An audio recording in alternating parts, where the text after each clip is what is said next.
Bonjour à toutes et à tous et bienvenue dans Cinefiles pour cette nouvelle critique absolument pas prévue. Je n'avais pas prévu de le voir, mais il se trouve que j'ai regardé Noé, le film de Darren Aronofsky, sorti en 2014. Un film avec toute une brochette d'acteurs et d'actrices, bien entendu. Russell Crowe, Logan Lerman, Jennifer Connelly, Anthony Hopkins et Emma Watson, entre autres. C'est un film qui a coûté 130 millions de dollars. Il en a rapporté pour l'instant 180 dans le monde. Il dure 2h20 environ. Et qu'est-ce qui se passe dans ce film? C'est le déluge et la construction de l'arche par Noé qui va mettre toute sa famille à l'abri ainsi que tous les animaux du monde dans un seul navire en bois pour affronter la tempête. Alors il y a quelques éléments que je vais dire à propos du film qui ont été passés sous silence dans la bande-annonce. Donc il y aura de tout petits spoilers.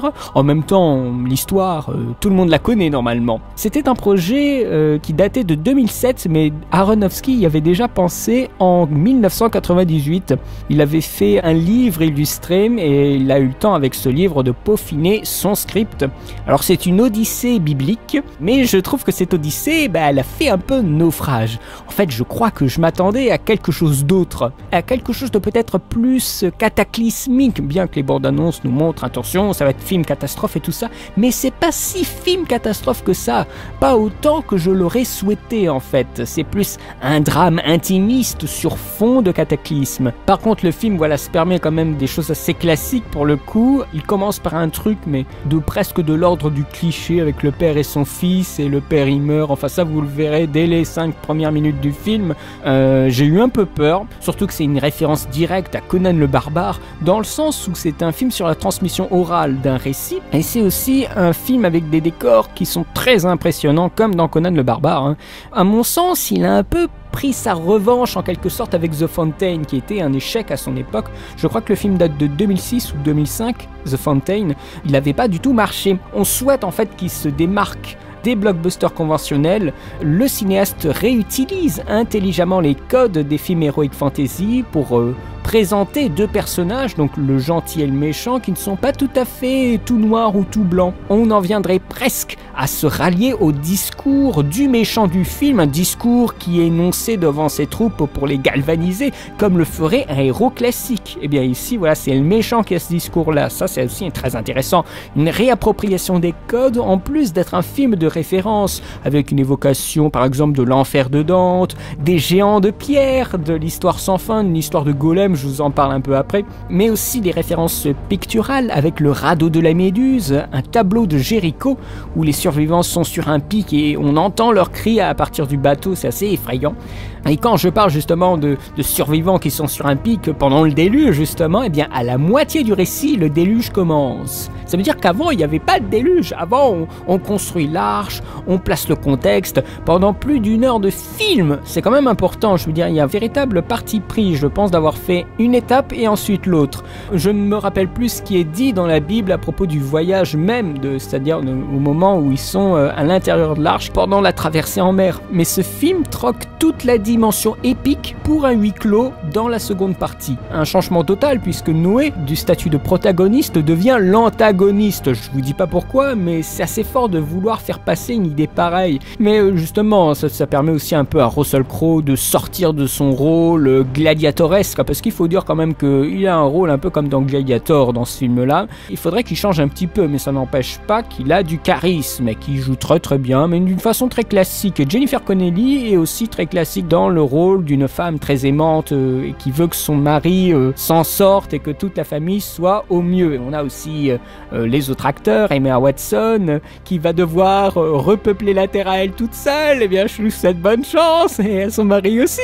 Nous avons aussi l'acteur Lerman, donc qui joue l'antagoniste principal, Tubal-Caïn, qui est le méchant, et à ce que j'ai lu, Tubal-Caïn, je le prononce sûrement mal, mais c'est le frère de Noé, et ça c'est pas repris dans le film, c'est juste un antagoniste comme ça, un chef de clan, un chef de horde. Ça aurait été trop bien si ça avait été son frère, parce qu'il y aurait eu un conflit plus profond entre les deux hommes et tout ça, quelque chose de plus deep, de plus psychologique, et ça aurait été trop génial, parce que l'autre il aurait voulu rentrer dans l'arche, mais en même temps il est à la tête d'hommes qui ne sont pas corrects, donc il aurait un choix à faire. ça aurait été trop dément, mais non, mais bien sûr, c'est là qu'on est aussi dans l'optique du blockbuster, on veut pas des choses trop folles, donc malheureusement, le conflit, il est bien manichéen. Nous avons aussi, pour terminer, Anthony Hopkins, que j'aime beaucoup, mais il est pas assez vieux. C'est quand même Mathusalem dans le film, et je trouve pas assez vieux le Anthony Hopkins, mais il joue bien, voilà, il joue un espèce de Yoda dans une montagne, mais il joue très bien. Les acteurs jouent bien dans l'ensemble, à part les fils de Noé. Alors eux, j'ai pas aimé, mais bon, ça c'est des goûts et des couleurs, mais je trouve que des fois, il y a un jeu peut-être un peu trop appuyé, je sentais en fait la direction d'acteur, un jeu des fois un peu trop hystérique, je pense que c'est un peu ça. Ça n'enlève pas le talent d'Aaron pour mettre en scène, c'est quand même son premier blockbuster. Il faut garder cette patte d'auteur qui est très compliquée puisqu'il faut composer avec les diktats hollywoodiens. Il y a eu des gros problèmes avec le Final Cut, c'est-à-dire le montage, et des fois, on le sent dans le film avec des raccords qui sont pas super bien travaillés, souvent carrément des fondus au noir, ce qui instaure un style bien sûr au film, et des fois on se dit il y a eu des problèmes de montage, là la production a testé quelques fins alternatives auprès du public. Et Aronofsky s'en offusque d'ailleurs. On ne m'a jamais fait ça et tout ça. Ouais, t'as jamais été à la tête d'un blockbuster de 130 millions de dollars, mon gars. Hein. T'avais que des petites productions avant. Hein. Et le mec, il croit encore qu'il est en train de faire un film du type The Wrestler ou Black Swan. Dans le cadre d'un film pareil, il faut un retour sur investissement et les producteurs sont capables de changer le film si les projections tests sont mauvaises. Et ce qu'il faut bien se dire, c'est qu'un blockbuster, ce sont des études de marché. Je trouve qu'on lui a quand même laissé pas mal de marge. Hein. Le film se détache visuellement, il est très beau. Il y a de très beaux décors montagneux. Le décor d'ailleurs évoque, même la façon de filmer, des fois, ça évoque un petit peu Valhalla Rising de Refn. Très belle photographie qu'on doit à un directeur de photo qui a beaucoup travaillé avec Aronofsky, c'est Mathieu Libatic.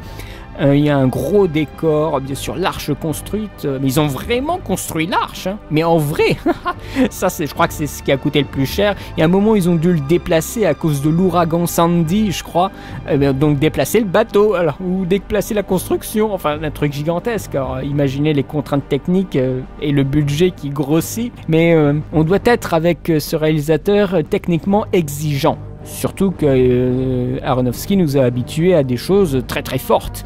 Il y a pas mal de séquences originales, les séquences rêvées par exemple, mais la mise en scène est quand même assez standardisée, hein, mais beaucoup quand même, il faut l'admettre. Il a eu une muselière, la caméra est quand même assez posée, bon elle est à l'épaule, mais elle ne va pas trop se balader, façon de parler, mais il n'y a pas des trucs trop hallucinants, il y a un réalisme dans un monde préhistorique, une production design qui est assez bien, mais quand on fait un peu attention, il y a des trucs bizarres. Par exemple les costumes, alors on se dit ouais les costumes ils sont faits avec du tissu, du vieux tissu, de la matière ancienne, mais en fait on se rend compte que les vêtements ils vont pas du tout parce qu'il y a des coupes, il y a des boutons et des trucs de capuche et tout ça. Tu te dis ouais attends, il y a un manteau carrément, il manquerait plus que le petit logo Lacoste quoi. Non mais voilà, il y a des petits soucis à ce niveau là. Alors la musique, Clint Mansell bien sûr on ne le présente plus, il a une composition qui n'est pas standard, on sent que c'est vraiment un artiste à part et que c'est une musique qui ne répond pas au code de la musique hollywoodienne, elle n'est pas comme celle de Hans Zimmer on va dire, c'est vraiment très différent, hein. Il y a des notes qui se tiennent très longuement, l'intensité n'est pas là où on peut la chercher. Je vais aussi rapidement parler des effets spéciaux. Alors les effets spéciaux, ILM ils ont fait du bon boulot, mais un truc qui me gêne beaucoup, même pas qu'un seul d'ailleurs, plusieurs trucs, ce sont ces fameux géants de pierre dont je parlais juste avant. Alors là je vais un petit peu spoiler, enfin c'est pas grand chose hein, mais on le voit pas dans la bande-annonce, c'est qu'il y a des golems. Alors les golems c'est quoi? Ce sont des anges qui ont été envoyés sur Terre, donc il y a des golems et tout ça, et moi je trouvais que c'était complètement déplacé, je trouvais que ça servait à rien. Alors bien sûr quand on se rend compte qu'il y a le Taboulka là avec son armée qui veut prendre l'arche, c'est pas Noé tout seul qui va pouvoir les repousser, donc là il faut des golems, il faut des choses qui puissent se mettre entre l'arche et ces mauvais hommes, donc ils sont là pour de l'action, ils sont là pour des prétextes à effets spéciaux, pour du spectaculaire, ils ont que cette fonction là. Alors là les golems je trouvais que c'était très mal joué, il y a quelque chose de bizarre avec l'apparition de ces golems là dans le récit. récit. Enfin moi, j'arrive pas à comprendre le principe de ces golems et à en accepter la présence. Je n'accepte pas la présence de ces golems dans ce film-là. Mais voilà, c'est pour faciliter des scènes d'action, un équilibre des forces en quelque sorte, parce que quand la famille se retrouve devant toute cette horde qui veut rentrer dans le bateau, il faut bien une force qui peut s'opposer à ça, et ce n'est pas seulement Noé, donc il faut quelque chose d'autre.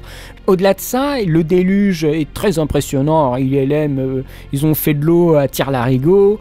On n'a pas tant de plans que ça du déluge. On rentre tout de suite à l'intérieur du bateau, ça c'est aussi dommage. Il y a aussi un truc super dommage, ce sont les animaux. Dans le récit, moi j'ai vraiment l'impression que les animaux prennent de la place, voilà, et qu'il faut gérer tout ce beau monde. Et les plans où on a les animaux qui arrivent comme ça dans l'arche, c'est super bien fait, c'est très spectaculaire. ILM d'ailleurs avait dit que c'était le rendu le plus compliqué de toute l'histoire de la compagnie. Mais en même temps, ils avaient dit la même chose pour Pacific Rim, donc bon. Mais les animaux, ils sont complètement anecdotiques. N'allez pas voir ce film pour voir les rapports avec les animaux et tout ça. Il y a 5 plans avec les animaux dans tout le film. Et on nous montre presque tous les plans dans la bande-annonce. D'ailleurs, c'est pour ça qu'ils reprennent toujours les mêmes plans dans toutes les bandes-annonces de Noé. C'est que ce sont les seuls plans avec les animaux. Il ne faut pas s'attendre du tout à un truc avec les animaux et tout ça. C'est vraiment un drame humain. C'est un drame sur thème biblique, avec des choses, mais le péché, la justice et Dieu, voilà, des choses comme ça. Le divin est ici plutôt implacable, très porté sur la souffrance et le châtiment purificateur. On récompense ces fameux golems à la seule condition qu'ils massacrent impitoyablement des centaines d'humains, c'est-à-dire cette horde qui veut rentrer dans l'arche, voilà. Il y a aussi des trucs... Oh, quel mauvais goût! La représentation d'Adam et Ève, mais non mais c'est n'importe quoi. Est-ce que vous avez vu Cocoon de Ron Howard? Eh ben voilà à quoi ressemble Adam et Ève. Regardez Cocoon et vous verrez de quoi je veux parler. Non mais c'est ça, il y a des goûts esthétiques qui sont très discutables, je trouve, comme s'ils n'avaient pas terminé les effets spéciaux.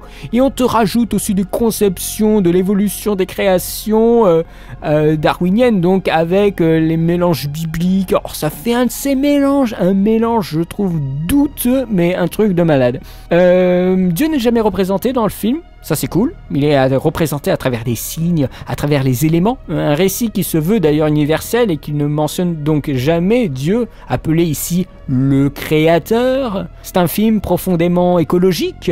Les méchants, ils mangent de la viande et donc ils doivent mourir contre Noah et sa famille qui sont végétariens. Voilà, il y a des choses comme ça... Mais quand je parle de récit universel, je dirais plutôt de morale universelle, puisque le mythe du déluge a eu de nombreuses modulations dans divers récits qui sont réels, mais qui sont aussi fictifs. Par exemple, Titanic, Abyss, 2012, ce sont des films qui traitent exactement de la même chose. Et ce film, pour terminer, a eu des petits problèmes.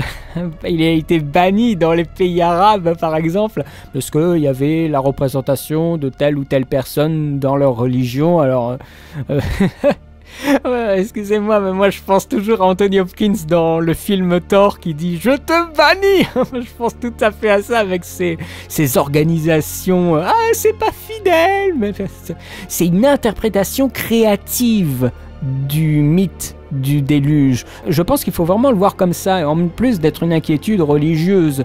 Le film est assez cruel, il y a des sacrifices, une culpabilité également d'être responsable d'un génocide entier. Mais je vais m'arrêter là, je vais pas rentrer trop dans le film, c'était pas le but de la vidéo, sinon elle ferait 40 minutes. Je ne vais pas revenir davantage sur tout l'aspect religieux, c'est trop complexe pour figurer dans cette critique, mais le résultat est à moitié bancal et à moitié intéressant. Mais c'est un blockbuster qui se démarque quand même, faut pas le nier. Mais moi, j'étais pas séduit. Moi, je lui mettrais un 12 sur 20. En fait, c'est que je m'attendais à quelque chose d'autre. Je m'attendais à un film sur le déluge, mais c'est pas vraiment un film sur le déluge. Donc moi je suis un peu déçu, mais ce n'est que mon avis. Si vous l'avez vu, n'hésitez pas à poster des commentaires, puisqu'il a eu quelques polémiques. Donc est-ce que vous avez été sensible à ça ou pas du tout? Est-ce que vous avez aimé? Est-ce que vous avez trouvé? Qu'est-ce que vous avez pensé de ces golems aussi? Moi ça m'intéresserait d'avoir votre avis, donc n'hésitez pas à poster des commentaires sous la vidéo. Et moi je serai de toute façon très content de vous lire et de vous répondre. Et quant à moi, je vous souhaite une très bonne journée, une très bonne semaine, et je vous dis à très bientôt pour de nouvelles vidéos. Allez, salut!